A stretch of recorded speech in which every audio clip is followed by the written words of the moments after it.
Lisa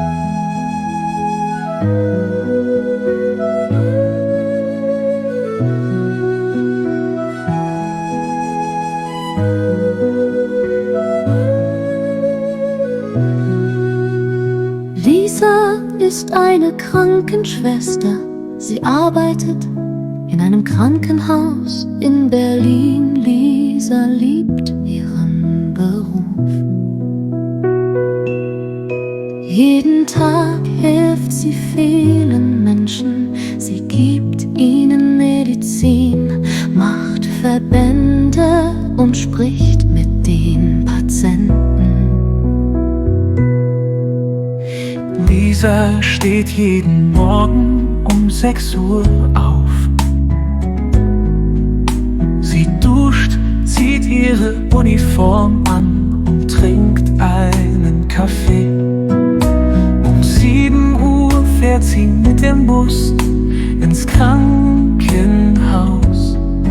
Um 7:30 beginnt ihre Schicht. Im Krankenhaus gibt es viele Patienten. Manche sind alt, manche sind jung. Einige haben Fieber, andere haben gebrochene Arme oder Beine. Lisa arbeitet mit Ärzten zusammen. Sie hört den Patienten zu und schreibt alles auf. Heute kommt ein neuer Patient ins Krankenhaus. Sein Name ist Herr Meier, ist 70 Jahre alt und hat starke Bauchschmerzen. Lisa hilft ihm, sich ins Bett zu legen. Der Arzt kommt und untersucht Herr Meier. Lisa bringt ihm Wasser und Medikamente. Ein kleines Mädchen, Emma, ist auch im Krankenhaus. Sie hat sich beim Spielen verletzt. Lisa gibt ihr einen Verband und spricht mit ihr. Alles wird gut, Emma, du bist sehr tapfer, sagt Lisa immer lächelnd und bedankt sich.